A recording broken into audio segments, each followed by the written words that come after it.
For the first time ever, we are talking about a 7-0 Bengals football team with the former kicker, Doug Pelfrey. How does that sound, Pelf? Sounds better than 0-7, which is what I experienced. Yeah. So I think we set records for losing, but they're setting them for winning. That's awesome. All right, our poll question tonight, as you just saw, is who will pick off this Bengals team? Will it be that tough game at Arizona? Will it be that Monday nighter at Denver? Will it be somebody else on the schedule we're not even thinking of right now? Maybe the Rams. They're always a tough out. Or are they going 16-0, Doug? What do you think? As much as I'd like to say 16-0, I just think this team, they'll hit a wall somewhere. And obviously you want to do it before we get to playoffs. But to me, I think, both of those games are very vulnerable. I think at Arizona probably is most likely in my opinion. But, at the same time, I definitely think Denver is a huge challenge. I think those are, two that, this team seems to overcome things that they haven't done in the past. Mm-hmm. Like with Pittsburgh, I think it's a tough win. And they got that. So, I'd say Arizona is the answer for me right now. Well, you realize what you just set up, an undefeated Bengals team going to Arizona to lose to Carson Palmer. Right. How about that? So that would be an interesting scenario. Okay, not pretty today, but it was gritty today. What impressed you most, Doug, about today's victory over the Pittsburgh Steelers on the road? I think on the road at Pittsburgh is what did it for me. I think this team is they've got a good locker room. I think that's why they stood together. I heard some comments on the sideline saying that Andy Dalton, when things were looking bleak, went to everybody and said, "Hey, be patient. We're the better team. We've got a lot of talent.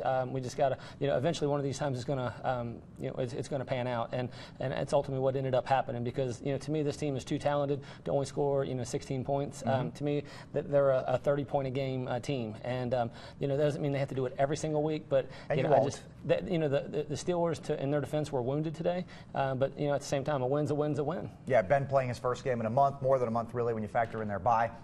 And then you have Le'Veon Bell, of course, going out in that football game. What did you make of Vontaze Burfict's performance today? First game back in about a year off the microfracture knee surgery. Doesn't surprise me. At the same time, I did see a couple times during the game where he was kind of debating with other guys, and I think trying to figure out where he's supposed to be, or maybe where they were supposed to be, and maybe a few things have changed, or just not being in the flow of it, not getting enough game reps.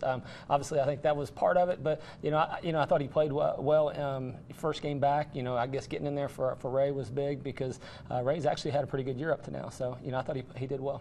Actually, the Steelers 4-4, so they have not had their bye yet. So Ben did miss the 1 month. At some point, the Bengals are going to have to run the football a little bit better. They're doing it, by committee. We know that. We knew that going in. Jeremy Hill went for 60-plus yards today. What can they do to get this thing a little more? I mean, if we're nitpicking here and splitting hairs, what can they do to get that aspect of their offense going a little bit better? We are definitely nitpicking, but at the same time, I think they're playing to their strength, which is passing. There was things I'd nitpick and say, hey, why did we not get the ball to Tyler Eifert more in the red zone? Things like that. But as far as this running game, to answer your question, I would say that for the most part, Jeremy Hill did a nice job, and I thought it was good that we kept pounding him. The thing I did not understand is you got Gio, who's been playing so well this year, and he just did not get the touches in the first half. So to me, I thought Jeremy Hill was good. We used him well. He kept pounding. He made some good runs. We did get it to Gio at the end when we needed to. He got the long run, got us down into the red zone. So we are nitpicking at the same time. I think it's hard to keep going with them when you're relying on your receiving so much, because that's how this team is built. Yeah, AJ Green, very chatty today, very physical.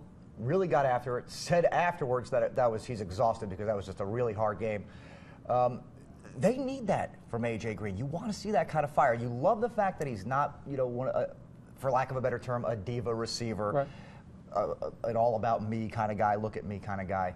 But you need that from A.J. Green. I like seeing that today. I actually took notice of that as well. I noticed the fact that this was a game where the Steelers were going to come in. Every time you play at Pittsburgh, they're going to try to out-tough you. They're going to try to hit you in the mouth. They're going to try to do whatever they can to get you off your game. They're going to really try to just be more physical than you. And I think they tried to intimidate A.J. They tried to intimidate some of the other receivers. And I thought A.J. did what he had to do. He had to run his mouth a little bit more. And I think the other players maybe take that. If you kind of cower and go back to the huddle, then the rest of the guys, the younger guys, they kind of look at you and say, well, maybe that's what we got to do to the Steelers. And, I thought he stepped up his game. All right, Cleveland came in here 5-3 last year for a Thursday night game. The game was gross. It was a disgusting game from a Bengals point of view. Very quickly, on Thursday night, What are you expecting to see from both? Well, I think you're going to see the best from the Browns. I think just like last year, they're going to take some confidence from last year and how they gave us the loss. So I think it's going to. You were talking about Arizona and the Denver game, and that's honestly what I'm sitting here is thinking. I hope we don't overlook the Browns. So I think we're going to get their best. I do think we should win, but it's a good chance for us to overcome the bright lights on the big stage. Yeah, and the game could resemble the one we saw today. Doug Pelfrey, thanks so much. Yes, we sir. appreciate it. Thanks.